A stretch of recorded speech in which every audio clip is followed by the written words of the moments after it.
قد قال الله تبارك وتعالى في كلامه المجيد وفرقانه الحميد بعد أعوذ بالله من الشيطان الرجيم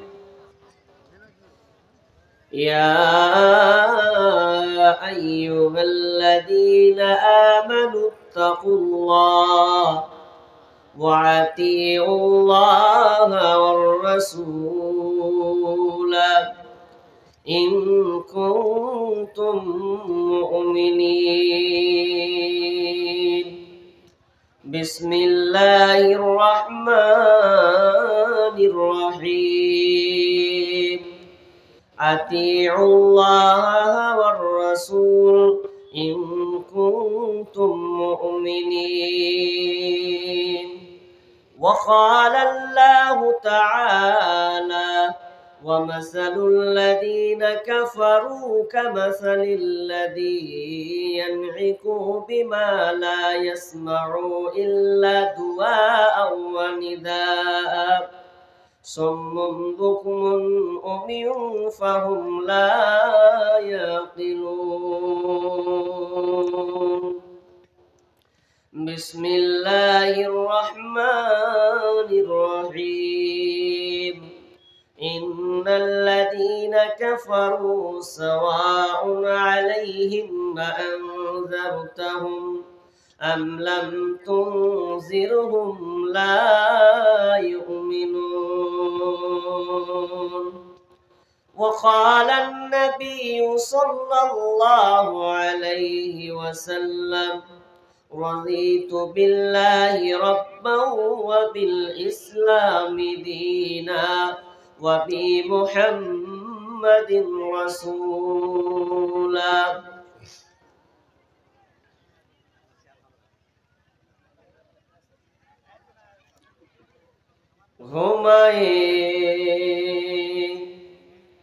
ঘুমায়ে যাইবে তুমি চিরজনমের মতো আর তো কোনো দিন ফিরে আসবে না ঘুমায়ে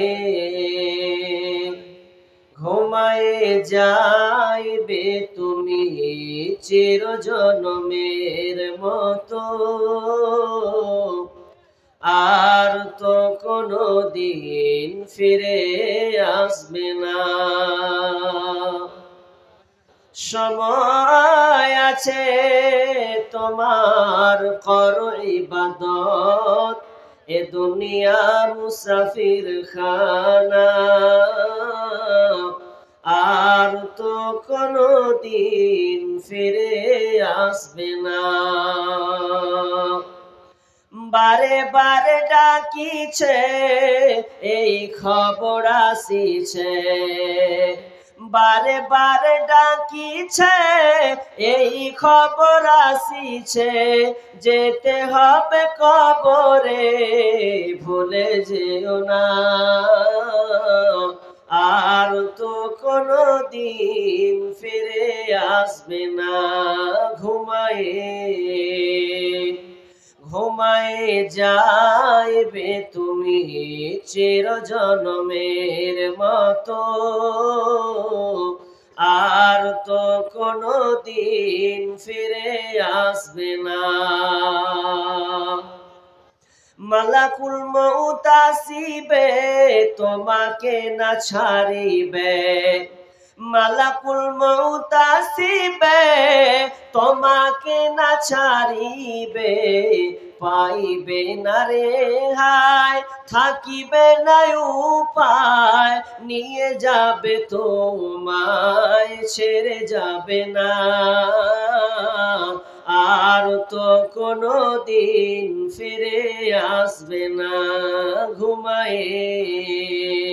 ঘুমায়ে যাইবে তুমি চিরজন্মের মতো, আর তো কোনো দিন ফিরে আসবে না। বন্ধু বান্ধব আসিবে এক নজর দেখিবে, বন্ধু বান্ধব আসিবে এক নজর দেখিবে, ফিরে চলে যাইবে বন্ধুর ভালোবাসা সঙ্গে যাবে না। আর তো কোনো দিন ফিরে আসবে না, আর তো কোনো দিন ফিরে আসবে না। পুত্র স্বজন আসিবে পাশে বসে কাঁদিবে, পুত্র স্বজন আসিবে পাশে বসে কাঁদিবে, কানে তুমি শুনিবে কথা বলার উপায় রবে না। আর তো কোনো দিন ফিরে আসবে না, আর তো কোনো দিন ফিরে আসবে না। নামাজ পড়ো রোজা রাখো কালমা পড়ো তো ইবাদত করো, নামাজ পড়ো রোজা রাখো কালমা পড়ো তো ইবাদত করো, কবরেতে পাবে তুমি সান্ত্বনা। আর তো কোনো দিন ফিরে আসবে না, ঘুমায়ে যাইবে তুমি চিরজন্মের মতো, আর তো কোনো দিন ফিরে আসবে না, আর তো কোনো দিন ফিরে আসবে না। লিল্লাহি তাকবীর। ওই জি ভাই খাওয়া দাওয়া হচ্ছিল, আমি দেখছিলাম, ওই যে আপনারা খেয়ে আসেননি? হ্যাঁ, যদি খেয়ে যদি আসেন তবে কেন আবার লিল্লাহি তাকবীরের স্লোগান এত আসতে হবে কেন? এমনভাবে আওয়াজ করেন যাতে যারা বাইরে আছে জিলিপি ছেড়ে দিয়ে যেন এখানে দৌড়িয়ে পালিয়ে আসে, যারা জিলিপি ধরে আছে পাপড়। লিল্লাহি তাকবীর। জোশ আরো বেশি হওয়া উচিত, ইমানি জোশ। এত দুর্বল হলে হবে? সমস্ত প্রশংসা গুণগান মহিয়ান গরিয়ান কৃপাময় সেই মহান রব্বুল আলামিনের জন্য, যার অশেষ মেহেরবানিতে আমরা আজ মাদ্রাসা কেন্দ্রিক মাহফিল, একটি ইসলামী সভা, যে ইসলামিক সভায় যে মহান মনিব আমাদেরকে বিভিন্ন জায়গা থেকে এক সুন্দর মাহফিলে বসার তৌফিক দান করেছেন, এই জন্য আল্লাহ সুবহানাহু ওয়া তাআলার প্রথমে প্রশংসা করি, বলুন আলহামদুলিল্লাহ। অতঃপর দরুদ ও সালাম শান্তির ধারা বিবর্ষিত হোক সকল নবীর উপর, বিশেষ করে আমাদের শেষ নবী জনাবে মুহাম্মদুর রাসূলুল্লাহ, বলুন সাল্লাল্লাহু আলাইহি ওয়াসাল্লাম। আজকের এই জলসার সম্মানিত সভাপতি এবং মঞ্চ উপবিষ্ট উলামায়ে কেরাম এবং দূর দূরান্ত থেকে আগত ছোট বড় ভাই ও বাপজিরা এবং প্রজেক্টের মাধ্যমে দেখনেওয়ালি মা ও বোনেরা, আমি আপনাদের সম্মুখে মহাগ্রন্থ আল কোরআন থেকে কয়েকটি আয়াত এবং একখানি হাদিসে নববী পাঠ করেছি। এই আয়াত এবং হাদিসকে সামনে রেখে আমি আপনাদের সামনে কোরআন থেকে একটি বিষয় বলার চেষ্টা রাখছি ইনশাআল্লাহ তাআলা।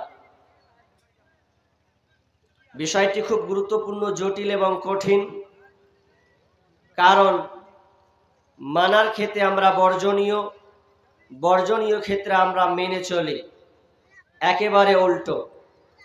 কোরআনে এই 30 পারা কোরআনে আল্লাহ সুবহানাহু ওয়া তাআলা দুই ধরনের আইন আমাদের দিয়েছেন।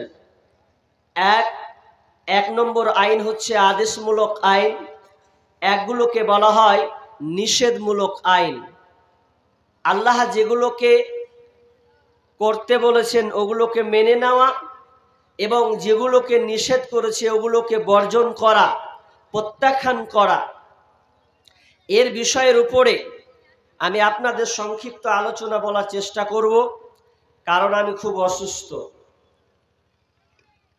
কারণ কয়েকদিন ধরে একই রকম রাত জাগা, প্রায় আসাম থেকে এসে নিয়ে কলকাতা, কলকাতা থেকে নিয়ে আবার এখানে রিটার্ন আসা। যেহেতু আমি একজন নতুন মানুষ, এত আমার অভ্যাসও নাই, তবে আশা করছি ইনশাআল্লাহ আপনাদের দোয়ার বরকতে হয়তোবা এটা আমি কন্ট্রোল করার চেষ্টা করছি। আল্লাহ যেন আমাকে তৌফিক দান করেন, বলুন আমিন। কি বলছিলাম যে কোরআন দুই ধরনের আইন আছে। যদি আপনি এ কোরআনকে মেনে চলেন তাহলে আপনার জীবন ধন্য, আর যদি আপনি কোরআনকে না মানেন তাহলে আপনার জীবনে কষ্ট আছে, আপনি সুখ থেকে হারিয়ে যাবেন, নেকি থেকে বঞ্চিত হবেন, জান্নাত থেকে আপনি বঞ্চিত হবেন। এক মেনে নেওয়া আর এক হচ্ছে বর্জন করা। যদি আপনি আল্লাহ যেটা বলেছেন ওটা বলার পর যদি আপনি না মানেন তবু আপনি আসামি, অপরাধী। আর যদি আপনি নিষেধ করে দেওয়ার পরে আপনি ওটাকে মেনে নিলেন, উল্টা করে নিলেন, এটা করিও না, এটা ধরিও না, এই জায়গায় যেও না, এরপরেও আপনি চলে গেলেন, এরপরে আপনি অপরাধী। একটা আদেশ করা, ওটাকে না মেনে নেওয়া, এর নাম গুনাহ। একটা নিষেধ করা আর নিষেধটাকে কাজে রূপান্তরিত করা, উল্টো করে দেওয়া, এটা অপরাধী। কিভাবে অপরাধী? যখন আদম আলাইহিস সালামকে যখন আল্লাহ তাআলা নিজের হাতে তৈরি করলেন, এই তৈরি করার পর সমস্ত ফেরেশতাদেরকে বলছেন, ভালো করে ধ্যান দিয়ে শুনবেন। আল্লাহ বলছেন, وَإِذْ قُلْنَا لِلْمَلَائِكَةِ اسْجُدُوا لِآدَمَ فَسَجَدُوا إِلَّا إِبْلِيسَ أَبَى وَاسْتَكْبَرَ وَكَانَ مِنَ الْكَافِرِينَ। আল্লাহ সুবহানাহু ওয়া তাআলা সারা পৃথিবীর ওইখানে যত ফেরেশতা উপস্থিত ছিলেন, ওই ফেরেশতা সহ ইবলিস সহ তাদেরকে বলা হলো তোমরা আদমকে সিজদা করে দাও, কিন্তু তারা সিজদা করলো না, আল্লাহর আদেশকে মানলো না। তারা আল্লাহর আদেশকে সবাই করলো ইল্লা ইবলিস, কেবল ইবলিস সিজদা করলো না। তার মানে ও আল্লাহর আদেশটাকে সে মানলো না, এতে সে অপরাধী হলো। এখানে আল্লাহর নিষেধ ছিল, আল্লাহর আদেশ ছিল, কিন্তু ওই আদেশটাকে সে মানলো না, এই জন্য সে ইবলিস অপরাধী হয়ে গেল। সেই আজাজিল আপনার কিনা কাফেরে পরিণত হলো। এটা এক পর্যায়ে। এবার চলেন, এবার আদমকে বলছে, আদম রে তুমি জান্নাতে থাকবে, জান্নাতের সময় যত আপনার কিনা আনন্দ উপভোগ আছে সব কিছুই তোমরা করবে, কিন্তু তোমাদের সাবধান, একটি জায়গায় তোমাদের যাওয়া হবে না, ওটা আমি তোমাদের দেখিয়ে দিলাম। লা তাকরাবা হাদিহিশ শাজারা ফাতাকুনা মিনাদ যালিমিন। হে আদম, তোমরা এই জান্নাতে থাকো, বসবাস করো, খাও, আনন্দ ফুর্তি করো। তবে শুনে নাও, এই গাছটার নিকট তোমরা যাবে না, এই গাছটার নিকট যাবে না। লা তাকরাবা হাদিহি শাজারাতা ফাতাকুনা মিনাজ জালিমিন। যদি এই গাছটার নিকট চলে যাও তাহলে তোমরা জালেমদের অন্তর্ভুক্ত হবে। এটা আল্লাহর নিষেধ ছিল, কিন্তু ওই নিষেধটাকে আদম মানল না। ও আপনার আদেশকে অমান্য করলো, এ আপনার নিষেধকে অমান্য করলো। গুনাহ কিন্তু বারবার হয়ে গেছে, কিন্তু এক জায়গায় তারা একটা ভালো কাজ করলো, তারা অপরাধ করেছে। অপরাধ করার পর আল্লাহর কাছে স্যালেন্ডার হয়ে গেছে, মাবুদ কাছে বারবার কাঁদে আর বলে, রব্বানা যালামনা আনফুসানা ওয়া ইল্লাম তাগফির লানা ওয়া তারহামনা লানাকুনান্না মিনাল খাসিরিন। এই দোয়া তারা করতেই থাকে। তাহলে ওরা নিষেধকে মানে নাই বলে ওরা আজকে অপরাধী হয়েছে। আসে আদেশ আর একটা হচ্ছে নিষেধ। এবার চলেন সাহাবীদের আমল দেখেন। সাহাবীরা এক চান্সে মেনে নিয়েছেন। সাহাবীদেরকে বলেছেন যে তোমরা এটা করো, সঙ্গে সঙ্গে তারা কবুল করে নিয়েছে। বলেছে তোমরা এটা ছেড়ে দাও, তো সঙ্গে সঙ্গে ছেড়ে দিই। চলেন আপনাকে দেখাই, মুসলিম শরীফের হাদিস দিচ্ছি আপনাকে। যখন খাইবারের যুদ্ধ যখন কমপ্লিট হয়ে গেল, পূর্ণ কমপ্লিট, সেই সময়তে দুটা রেওয়াত আছে, অনেক জায়গাতে হাদিসটা লেখা আছে। বিশেষ করে আপনি মুসলিম হাদিসটা খুলবেন, এই ঘটনাটা পাবেন। খাইবারের যুদ্ধে সমাপ্ত হওয়ার পর দুইটা জিনিস নিষেধ করা হয়েছিল। একটা নিষেধ ছিল কি জানেন, যে সাময়িক বিবাহ অর্থাৎ মুতা বিবাহ এক সময় হালাল ছিল। সাময়িক বিবাহ বুঝেন? সাময়িক বিবাহ বলা হয় যে একটা মেয়েকে 1 মাসের জন্য, কাউকে 3 মাসের জন্য, কাউকে 15 দিনের জন্য বিবাহ করবে, এটা হচ্ছে বলা হয় মুতা বিবাহ। অর্থাৎ সাময়িক বিবাহ, কিছু দিনের জন্য স্ত্রী রূপে থাকা। তো দুইজন সাহাবী আল্লাহর রাসূলকে বলছেন, ইয়া রাসূলুল্লাহ, আমাদের খুব বিয়ে করার ইচ্ছা হয়েছে, তো আমরা বিয়ে করব। তো বলছে যাও তোমরা বিবাহ করো গা, বিয়ে করবে যখন। তো তাদের কাছে বিয়ে যে করবে, তো তাদের কাছে দুটা কি ছিল, কম্বল ছিল। একজনের বয়স ইয়ং, আর একটার বয়স ধরে প্রায় 40 হবে, আর একজনের বয়স মিনিমাম যদি হয় 25 হবে, এই দুই রকম। তো তারা খাইবারের যুদ্ধ দুটা কম্বল পেয়েছে। ভালো করে শুনবেন, এই দুটা কম্বল পাওয়ার পর এরা একে অপরকে বলছে, হ্যাঁ চনা কম্বল পেয়েছি, তো এই কম্বলের বিনিময়ে বিবাহ করবো, চ। তো ইয়ং ছেলেটা বলছে ওই বয়স্ক লোকটাকে, হ্যাঁ রে ভাই, বিয়ে তো করবি ঠিক আছে, তো সামনে যে ঠান্ডা দিন আসছে, কম্বল পেয়েছিস তুই একটা, তো কম্বল দিয়ে বিয়ে করবি, তো যখন ঠান্ডা লাগবে কি গায়ে দিবি? ওটা ছাড়, এখন বিহার করা নিয়ে উঠে যেত, তুই ঠান্ডার কথা নিয়ে আসছি, যেটা উঠেতে ইচ্ছা সেটা পূরণ করবো, তারপর পরে দেখা যাবে। যে বলছে ঠিক আছে, তাহলে কি করতে হবে? তো বিয়ে, চ। কোথায় যাবি? তো চল আমির গোত্রে চলে যাব, ওখানে ভালো ভালো মেয়ে আছে, ওখানে চয়েস করব। তো চ তাহলে ওখানে যাই। ওখানে যাওয়ার পরে তারা চলে গেছে, ওই গোত্রের মধ্যে ঢুকে গেছে। গোত্রে ঢাকার পর দুয়ারে আওয়াজ করছে যে বাড়িতে আছে গো? বলছো কে? বলছে আমরা অমুক জায়গা থেকে এসেছি, বিয়ে করার জন্য এসেছি, এ বাড়িতে মেয়ে আছে, বিয়ে করব। ও, বিয়ে করার জন্য তোমরা এসছো? তো হ্যাঁ। তো মেয়ে আছে? বলছে হ্যাঁ মেয়ে আছে। ঘর থেকে বেরিয়ে আসলো, বেরিয়ে আসার পর দুজন, এবার ওই যে মেয়েটা, সুন্দরী মেয়েটা বাইর দরজা খুলে বের হচ্ছে, তখন দেখছে যে দুইজন ছেলে, একটার বয়স 40 হবে আর একটার বয়স 25 হবে। যার 40 বয়স তার চকচকা কম্বল একদম নতুন নিউ মডেলের, আর যার 25 বয়স তার কম্বলটা একদম কোন রকম আছে, মানে খুব নতুন নয়। এবার বলছে তোমরা কে?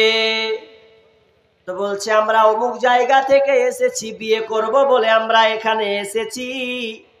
এবার বলছে কি বিয়ে করবে তোমরা? কি দুজনেই বিয়ে করবে? তো হ্যাঁ, আমরা দুজনেই বিবাহ করব। তো বলছে দুজনকে তো বিবাহ করবে, তো দুজনকে তো নয়, একজনকে বিবাহ করতে হবে। তো বলছে চয়েস করা যায়, কাকে চয়েস করব? ওই সুন্দরী মহিলা ওই পুরুষ দুজনের দিকে তাকাচ্ছে, একবার ওর দিকে তাকায়, একবার এর দিকে তাকায়, একবার ওর দিকে তাকায়, একবার এর দিকে তাকায়, কোনটাকে চয়েস করা হবে? তো বলছে তোমরা কিসের বিনিময়ে আমাকে বিবাহ করবে? তারা দুইজন বলল আমাদের কাছে কম্বল আছে, এই কম্বলের বিনিময়ে আমরা মোহর দিয়ে আমরা বিবাহ করব। কম্বল দিবে না? হ্যাঁ।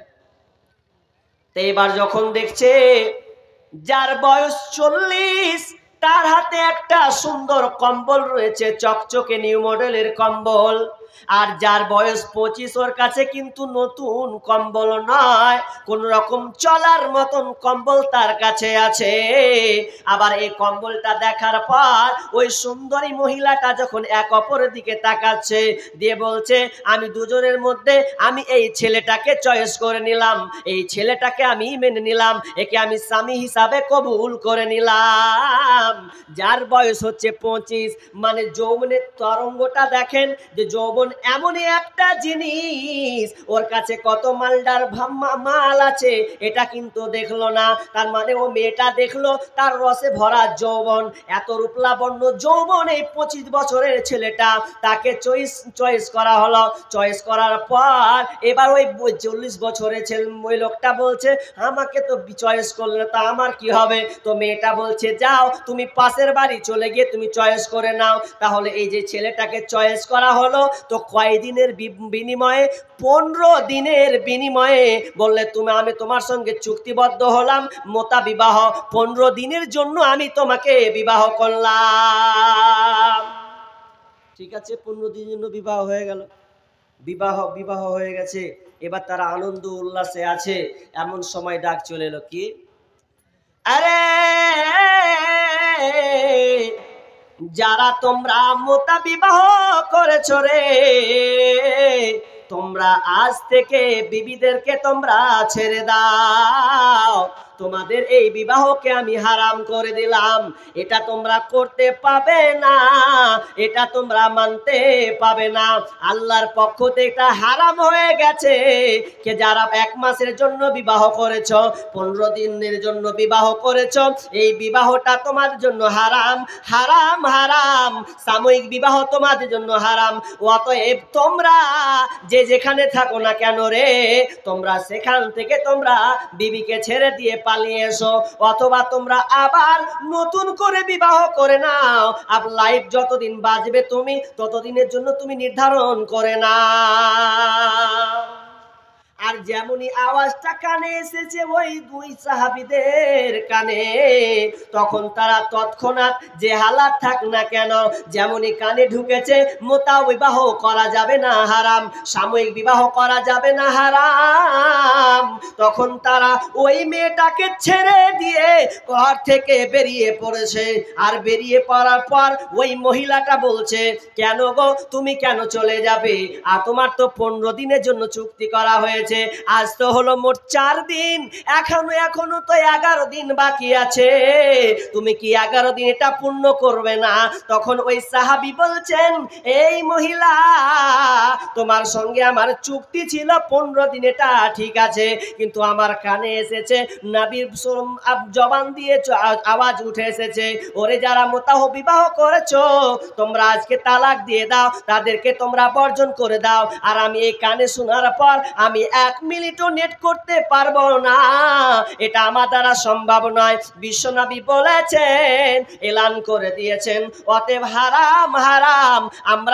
আমি তখন ওই সাহাবীটা ওখান থেকে রিটার্ন চলে গেলেন। তাদের ইমানি জাজবা দেখেন, 15 দিনের টাইম 4 দিন করেছে, 11 দিন মানে বাদ। এখানে আপাতত এটাকে পেন্ডিং এ রাখেন। আর একটা কথা তুলে ধরছি এখানে, ওই খাইবারের ঘটনা। নাম্বার 2, সেই সময় গাধার মাংস কিন্তু হারাম ছিল। এই গাধার মাংস হারাম, খাওয়া যাবে না। কিন্তু সেই সময় এই যুদ্ধের আগে আপনার কিনা মুহূর্তে হালাল ছিল। তো সাহাবীরা যুদ্ধ করে এসেছেন, ক্লান্ত হয়েছেন, এখন তাদের খাবারের প্রয়োজন পড়েছে বন্ধুরে। এখন তাদের খাবার নিবারণ করতে হবে, কোন জিনিস দিয়ে তাদের খাবারটাকে আপনার কিনা তৃষ্ণাকে মিটাতে হবে। অনেক খিদা লেগেছে, এমন খিদা লেগেছে শুনেলেন, তারা যখন গাধাটাকে জবাই করছে, জবাই করার পর সুন্দর করে রান্না করেছে, ডেক ফুটছে, গরম টকবক টকবক টকবক টকবক করে ফুটছে। আর এই টকবক করে ফুটার পর তারা সবাই থালা পেতে দিয়েছে, আর এখনই নামবে, আর এই মুহূর্তে খাবো, আমার আহারটাকে নিবারণ করব রে, এই বলে তারা সবাই পাতা নিয়ে বসেছে। আর যেমনই বসা, এমন সময় হঠাৎ করে আওয়াজ চলে এলো, ওরে যারা গাধার মাংস যারা রান্না করেছো, শুনে নাও, আজ থেকে তোমাদের জন্য গাধার মাংসকে হারাম করে দেওয়া হলো। কেউ তোমরা খেতে পাবে না, তোমরা কেউ মুখে দিতে পাবে না। আর যেমনই এই আওয়াজটা শোনা, যেমনই এই খবরটা পৌঁছে দেওয়া, সাহাবীরা যেমনই শুনলেন, সঙ্গে সঙ্গে তারা ওই খাবারটাকে, ওই ডেকটাকে সম্পূর্ণ উল্টে দিলেন। পাতাতে তো দূরের কথা, এক সাইডে জমিনে তারা উল্টে ফেলে দিলেন। দেখেন তাদের ইমানি জজবা, অথচ হালাল ছিল হারাম হয়ে গেল। যেমনই হারাম হয়ে যাওয়া, না খেয়ে থাকা মানুষ, পেটের যন্ত্রণা, তাদের খাবার খেতে হবে, কোনো উপায় নাই। এরপরেও তারা ওটাকে ছুঁড়ে উল্টে ফেলে দিলেন। এবার আপনার সঙ্গে আমার কিছু কথা, দুটা মাথায় রাখেন, এবার পয়েন্টে চলে আসেন। কি বলছি? এখানে যত লোক আছেন হাত তুলবেন কিন্তু। আচ্ছা, আগে প্রশ্ন করি, বলেন তো বছরে খুতবা কটা হয়? কে বলতে পারবেন? জুমার খুতবা 52টা করে খুতবা হয় বছরে। আচ্ছা ঠিক আছে। তারপরে জালসা, আর এখন তো প্রত্যেক গ্রামে, একটা গ্রামে 4টা করে জালসা হয় একদিনে। একদিনে একটা গ্রামে 3টা 4টা করে একই রকম জালসা হয়, হচ্ছে। আপনাদের তো বেশি, এদিকে ডিস্ট্রিক্ট, এই মালদা ডিস্ট্রিক্টে সব, এখন মুর্শিদাবাদে শুরু হয়নি, কখন যে আপ শুরু হবে আল্লাহ জানে। তো এত জালসা, তাহলে আপনি জালসা শুনলেন, এরপরে আপনি ইমামের মুখ দিয়ে আপনি প্রতিদিন আলোচনা শুনছেন, ইজতেমায় যাচ্ছেন, বছরে 2টা ঈদ, ঈদুল ফিতর আর ঈদুল আজহা, এই 2টা আপনারা মানছেন, এ তো আপনারা আলোচনা শুনেন। এবার আপনি বুক ফুলিয়ে বলবেন যে এই লোক কটা আছেন, হাত তুলে দিবেন, দরকার হলে সোশ্যাল মিডিয়াতে দিয়ে দেবো আপনাদের। এমন কোন লোক আছেন বলেন যে জীবনে আমি কোনোদিন এই মদের ব্যাপারে, এই বিড়ির ব্যাপারে, এই খয়নির ব্যাপারে, এই গুলের ব্যাপারে, যত নেশাদার দ্রব্য আছে, পান করা যাবে না, হারাম, এরকম আলোচনা আপনি শুনেননি? একজন হাত তুলে দেখেন যে এটা হারাম, এটা আমি জানি না। ভুল বুঝছে, সব হাত আঙুল তুলে দিলে ভুল, আপনারা ভুল বুঝে ফেললেন। কিন্তু অনেকে হাত উঠিয়ে দিয়েছে, আমারই মনে হয় বলা গোলমাল হয়েছে নাকি।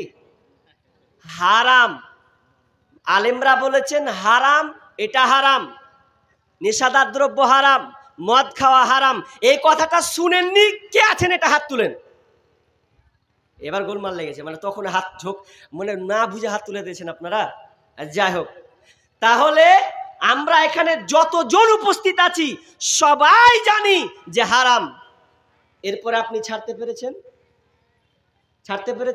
ছাড়তে পারেননি, লজ্জা দিয়েন না, গালিও দিয়েন না, আপনি বুঝার অনুধাবন করুন।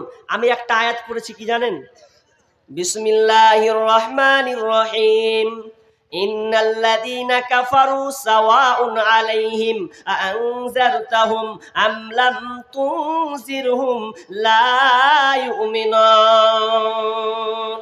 আমার আল্লাহ বলছেন, হে নবী, ও দয়ার নবী গো, ইন্নাল্লাযীনা কাফারু, যারা কাফের, ইন্নাল্লাযীনা কাফারু, যারা অবিশ্বাস করেছে, যারা কাফেররা অবিশ্বাস করেছে, ইন্নাল্লাযীনা কাফারু সাওয়াউন আলাইহিম আনজারতাহুম আম লাম তুনজিরহুম লা ইউমিনুন।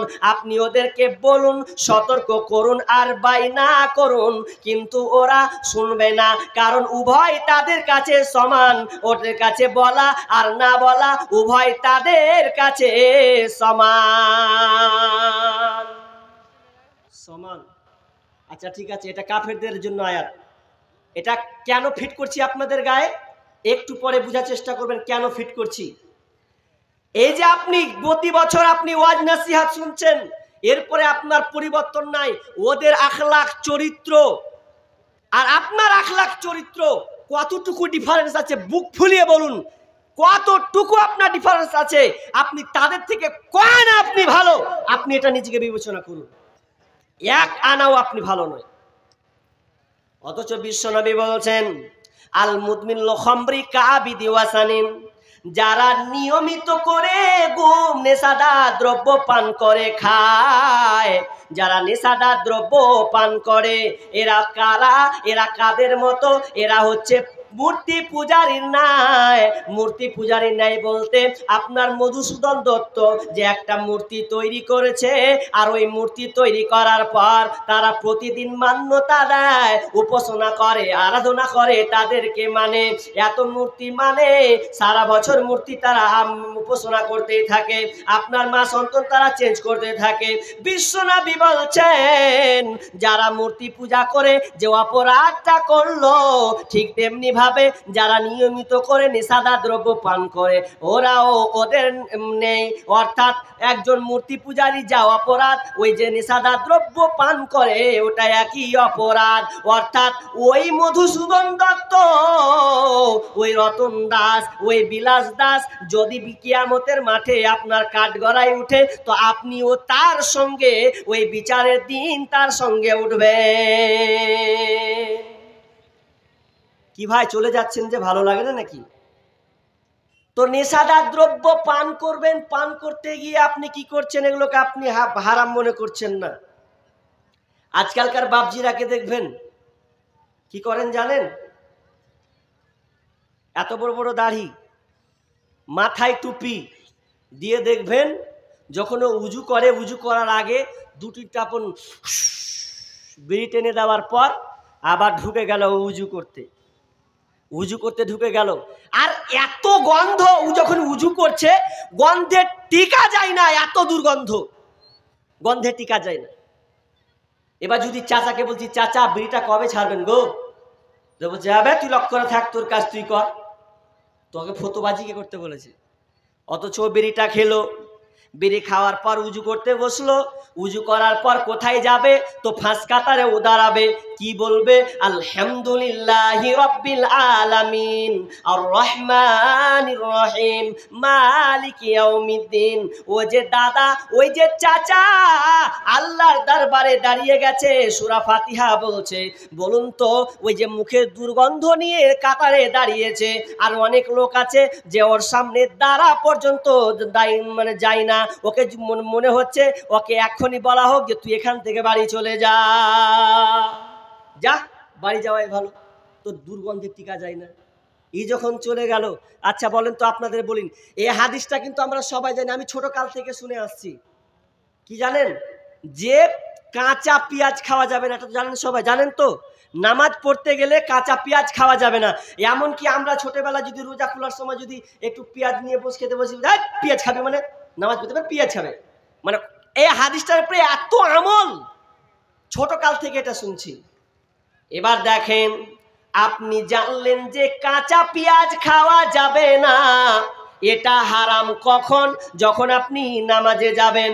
কেন হারাম? তো এটা দুর্গন্ধ আসবে, অথচ কাঁচা পেঁয়াজ রসুনটা হালাল, আপনি খাবারে দিবেন, ওটা আপনি খাবেন, ওটা হালাল, কোনো অসুবিধা নাই।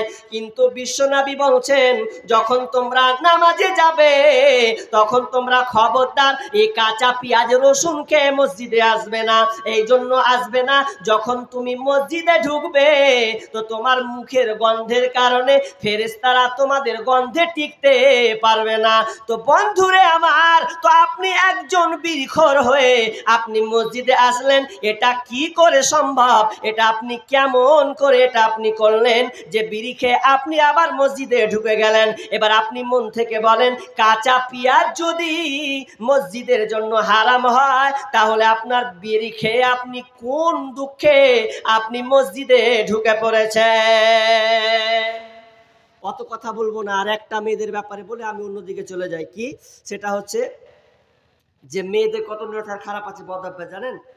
ওদের তো আবার নেশার আরো স্টাইল, আলাদা স্টাইল। ওদের কেমন স্টাইল? ওদেরকে দেখবেন, মা বোনদেরকে দেখবেন, মা বোনেরা, আপনাকে হজমি খেয়েছেন? হজমি 5 টাকা 10 টাকা কোটা খেয়েছেন? ওই হজমিতে ওরা গুলের প্যাকেটটাকে খুলে ওদের ভরে, ওদের সম্পূর্ণ যত আটে ভরে দেয়, ভরে দিয়ে ওই খালা বুবু কি দেখবেন আঁচলে বেঁধে নিলে ওই বাঁশ টেনে বসে গেল। যখন ওর নেশাটা উঠে গেল তখন ওই কোটাটাকে বের করে, তা আমি কি আবার হজমি খাবে নাকি? আবার তো হজমি নয়, ওখানে গুল ভরা আছে। গুলটা নিয়ে হাতে, বাম হাতে নিল আর তর্জনী আঙুল বের করলো। বের করার পরে একবার ডলারের ডাহিনে, একবার ডলারের বাহিনে, ডানে বাঁয়ে এমন করে ঘুষতে ঘুষতে, ও ট্রেনের মধ্যেই ঘুষছে, এমন ভাবে ঘুষতে ঘুষতে ঘুষতে ঘুষতে ঘুষতে ঘুষতে ঘুষতে যখন ওর নেশাটা যখন জাগছে, নেশাটা যখন ওর মুখে যখন রিপ্লাই হচ্ছে, নিচ্ছে, তখন মুখটাকে কামড়াবে, মাড়িটাকে মানে এমন ভাবে কামড়াবে, ওর নেশাটা আস্তে আস্তে আস্তে আস্তে জাগবে। জাগতে জাগতে জাগতে মুখটাকে পরে চিপে করে ধরে থাকবে। ধরতে ধরতে ধরতে ধরতে যখন দেখবেন যে ওই থুতুটা যখন ফেলে জমিনে, কালো ধরনের থুতুটা, তখন দেখবেন যে বিলাইয়ের পাছা দিয়ে যত নোংরা বের হয় না, তো আর মুখ দিয়ে ওই নোংরাটা বের হয়, পাচাং করে ফেলবে, এত নোংরা। আসলে গুতাখোরকে গুতা দিলি ভালো লাগে, ওটাই মজা লাগছে ওকে। মা বোনেদের ভাইরাস, এরা গুলকে এত প্রাধান্য দিয়েছে যে ওরা সকাল সন্ধ্যা অনেক সময় ওরা দিতে থাকছে, তারা ছাড়ে না। তো বলছিলাম এই নেশাদার দ্রব্য আমরা জানার পরেও আমরা ছাড়তে পারলাম না। অতএব আমাদের ঈমানি জাযবা কত দুর্বলতা, এটা কত দুর্বলতা। এবার চলেন, আল্লাহ সুবহানাহু ওয়া তাআলা বলছেন, ইয়া আইয়ুহাল্লাযীনা আমানু, হে ঈমানদারেরা, ওয়ালা তাকরাবুজ জিনা, আল্লাহ বলছেন ওয়ালা তাকরাবুজ জিনা ইন্নাহু কানা ফাহিশাতাও ওয়া সাআ সাবিলা। আমার আল্লাহ আর একটা নিষেধ করেছেন, খবরদার না, তোমরা জেনার নিকটবর্তী হবে না, তোমরা জেনার নিকটে যাবে না। যদি তোমরা জেনার নিকট যাও, এটা হচ্ছে অতি নিকৃষ্ট একটা পথ। যদি কোনো ব্যক্তি এই জেনার মধ্যে পা দিয়ে দেয়, হাত বাড়িয়ে দেয়, যদি একবার স্থান নিয়ে নেয়, তাহলে ও বাঁচতে পারবে না। নেশা কত খাতারনাক, আপনার ওই জেনা কত খাতারনাক জিনিস, এর ব্যাপারে অনেক ভাইটাল বিষয় আছে। আপনারা উঠাউঠি করছেন, মনে হচ্ছে আমার বায়ান মনে হয় উঠে যাচ্ছেন। আমি বায়ানটা কিভাবে করি তবুও বলছি, দেখি সংক্ষেপে পারা যায় কিনা।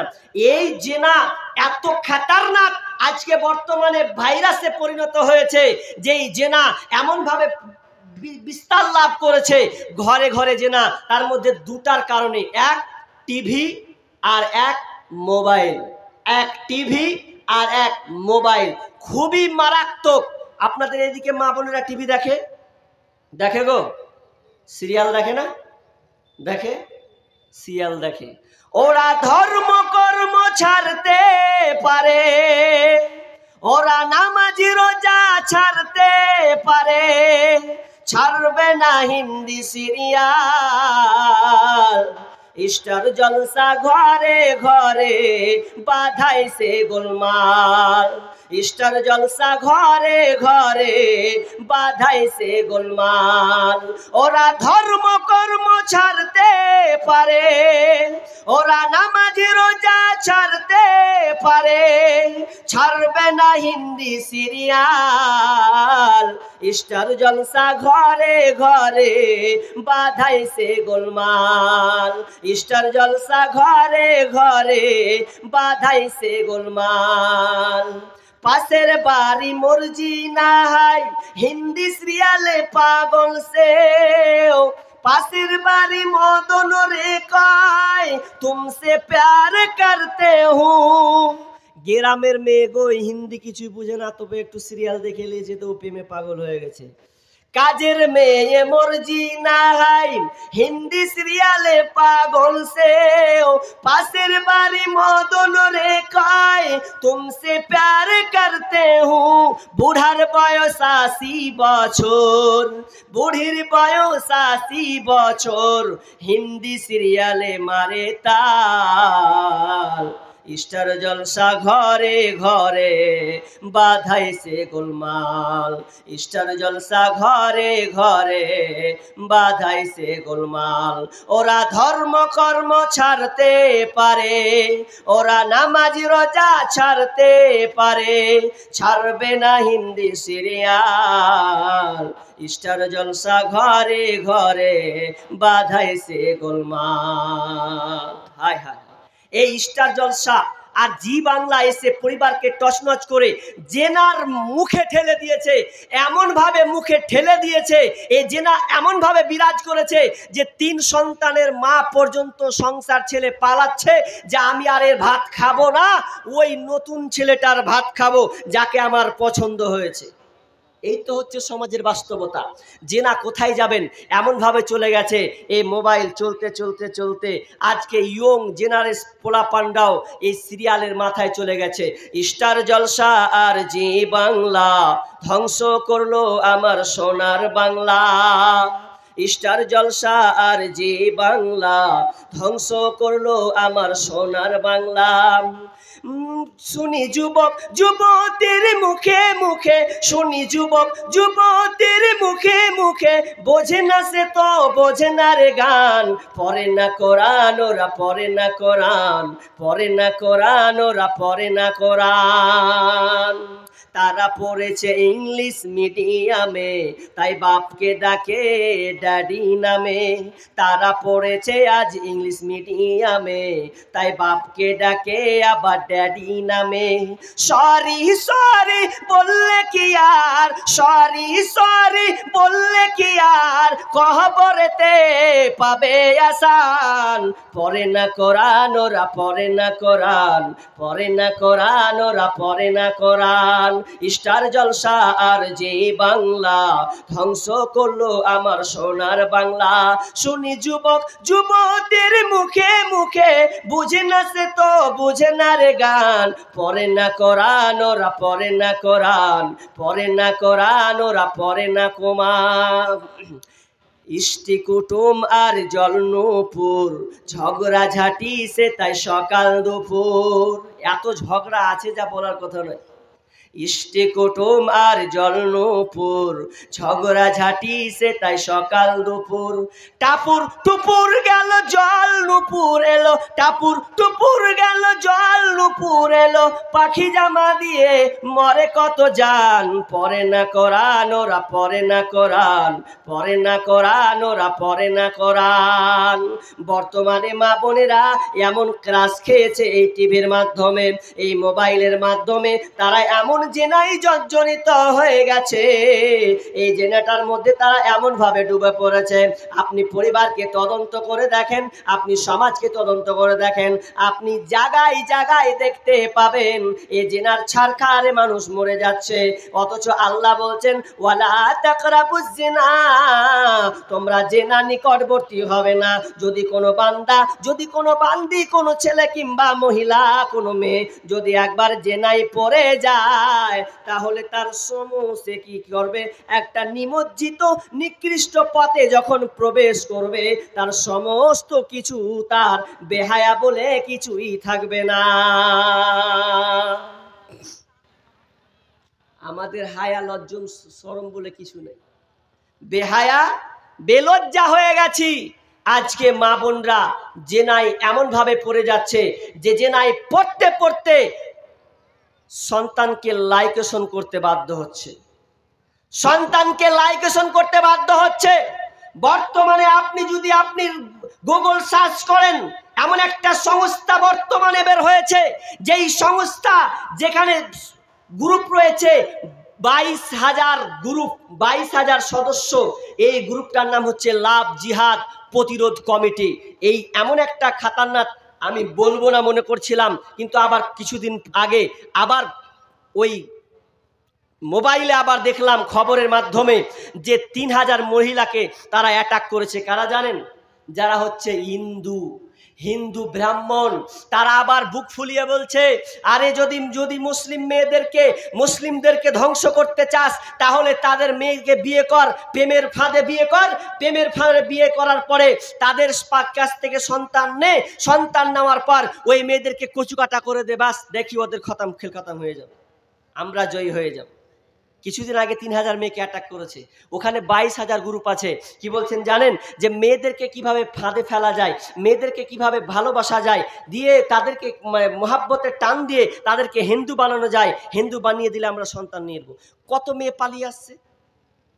এটা তো গেল আপনি সংস্থা, আপনাকে বললাম একটা, কিন্তু আপনার পাড়া দেখেন, আপনার গ্রাম দেখেন, যে যেই গ্রামে কত মেয়ে যে জেনায় পড়ে রয়েছে যে বলার কথা নয়। আপনাকে আমি একটা ঘটনা শোনাই, দেখেন আপনার ঈমান কেমন আর তাদের সাহাবীদের তাদের ঈমান কেমন ছিল। আপনাকে আমি একটা ঘটনা শোনাই। কি ঘটনা? একজন ভাই, তার মনে তামান্না বাসনা এমনটা হয়েছে, তার একটা সুন্দরী খালাতো বোন তাকে এতটা পছন্দ হয়েছে, তাকে এতটা ভালো লেগেছে, তার নেশা জেগে উঠেছে আপনার কিনা তার সঙ্গে জেনা করার জন্য। যেই মহিলা এত সুন্দরী একটা মহিলা, যেই মহিলার সঙ্গে সে মিলন করার জন্য, আপনার কিনা জেনায় লিপ্ত হওয়ার জন্য, ব্যভিচার করার জন্য সে উন্মত্ত হয়ে আছে। আর কি করেছে? তার বোনটাকে প্রস্তাব দেবে এ নিয়ে সে চিন্তিত রয়েছে। এমন সময় একদিন হঠাৎ করে সে গ্রামটা দুর্ভিক্ষ দেখা গেল।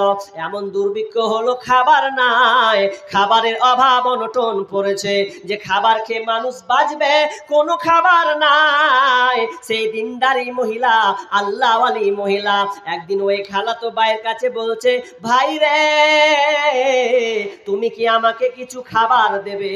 যে খাবারটা দিয়ে আমার জীবিকা নিবারণ করব।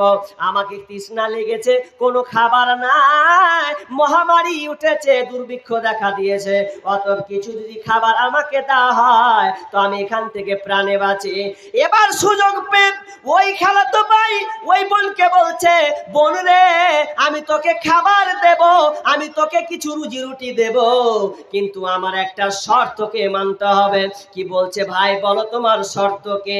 বলছে, আমার শর্ত হচ্ছে তোমার সঙ্গে আমার সাথে নির্জনে মিলতে হবে, আমার সঙ্গে ব্যভিচারে লিপ্ত হতে হবে, আমার নির্জনে আমার ঘরে তোমাকে আসতে হবে।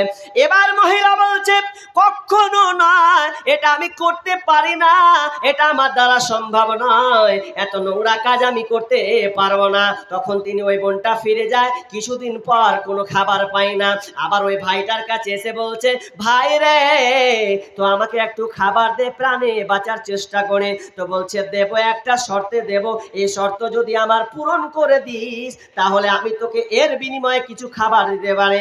এবার কোনো ক্রমে কোনো মহিলাটা কোনো পথ না পেয়ে, কোনো রাস্তা না পেয়ে ছেলেটার সঙ্গে রাজি হয়ে গেল।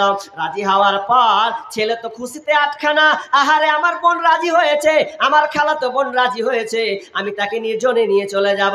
এবার বলছে, বোন চলো তাহলে নির্জনে চলে যায়, একটা নিরালা নির্জনে চলে যায়, কেউ থাকবে না, তুমি আর আমি ছাড়া।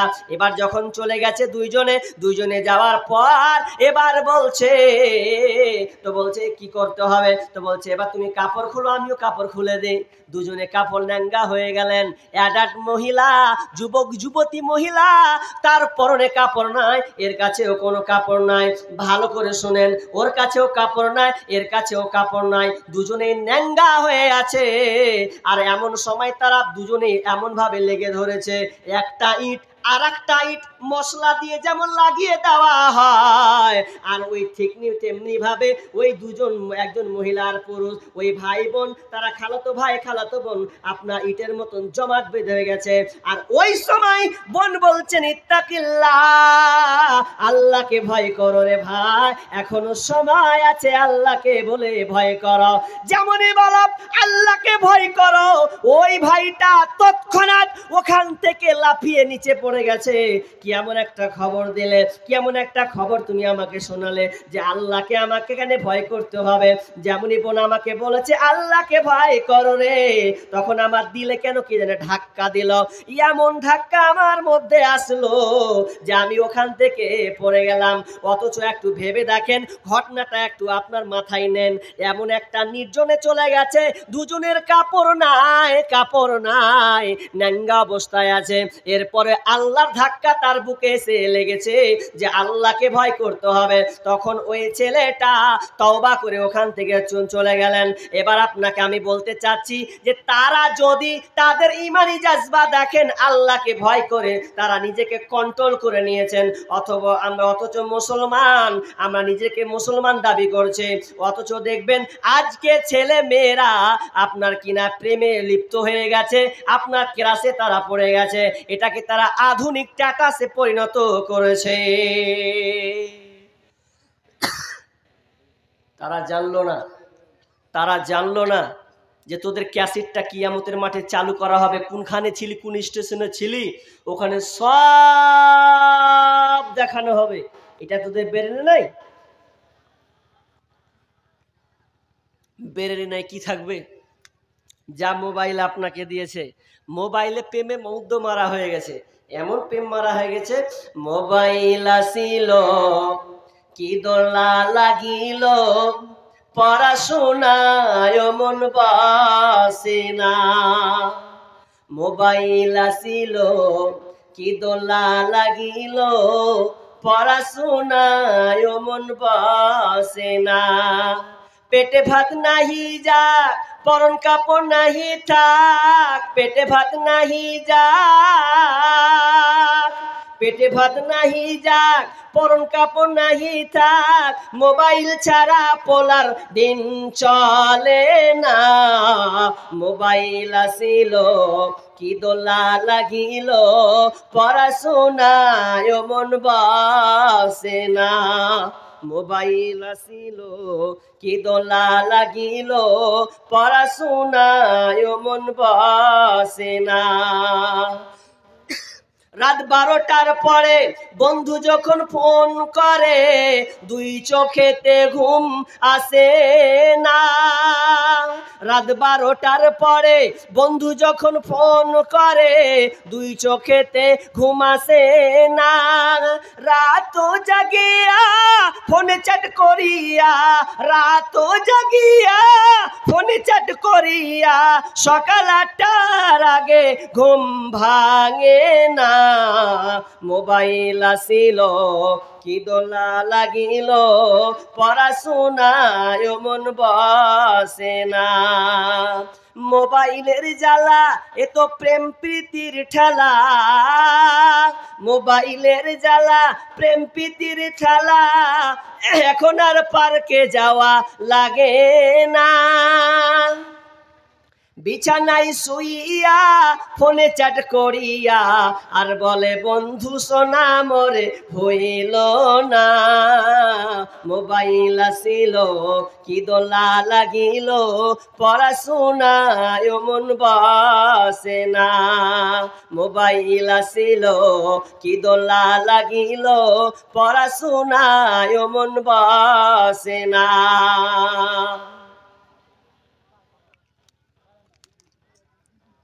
অথচ দেখবেন এই মোবাইলে ভাইরাস হওয়ার এমন হয়েছে, আপনার মেয়েকে মোবাইল ধরিয়ে দিয়েছে সরকার, আপনি বোঝার চেষ্টা করেননি।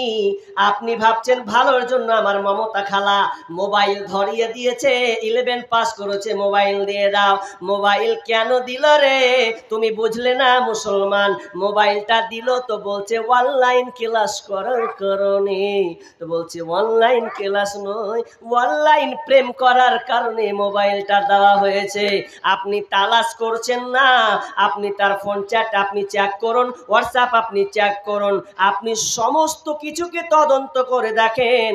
এই মোবাইলের কারণে আপনার বোন, আপনার মেয়ে আজকে জেনায় পড়ে গিয়ে তার জীবনটাকে ধর্ষণ নষ্ট করছে, এমন ভাবে নষ্ট করছে বলার কথা নয়। আপনাকে নিউজ শোনাচ্ছি, এবিসি নিউজ অনুযায়ী প্রতি বছরে 5 লক্ষ শিশু হত্যা করা হয়। 10 মিনিটের আবেগ মাগো 5 মিনিটের মন, কে তুমি মা দেখতে দিলা না এই পৃথিবীর মুখ।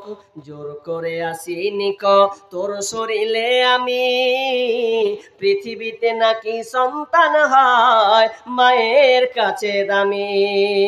তবে কেন সুখের ভুলে আমায় পেটে নিলা, সুখের শেষে কেটে ছিঁড়ে আমায় ফেলে দিলা। একদিন তুমি আমার কাছে, একদিন তুমি আমার কাছে আসবে ঠিকই মাগো, কি বলবে আল্লাহর কাছে জমা করে রাখো। আমি তো বেঁচে গেল মান, নইলে লোকে বলতো মরে অবৈধ সন্তান। একটু অবৈধ সুখ পেতে মা, একটু অবৈধ সুখ পেতে মা আমায় পেটে নিলে, কলঙ্কের ভয়ে তুমি আমায় ছুঁড়ে ফেলে দিলে। তোমার মাও করতো যদি তোমার সাথে এমন, তোমার মাও করতো যদি তোমার সাথে এমন, বুঝতে মাগো সেদিন তুমি মৃত্যুর যন্ত্রণা কেমন। ও বনুরে, ও আমার বেটি রে, ভালো করে শুনে নাও। তুমি এই যে নাই পড়ে তোমার সতীত্বকে তুমি নষ্ট করিও না, তোমার এই যৌবনটাকে নষ্ট করিও না। তোমার যৌবনে তুমি মূল্য দাও, এই মূল্যটা এই জন্য দেবে তোমার পেট থেকে দামি দামি জিনিস পৃথিবীতে আসবে। এটা তাল গাছ আসবে না, এটা আমের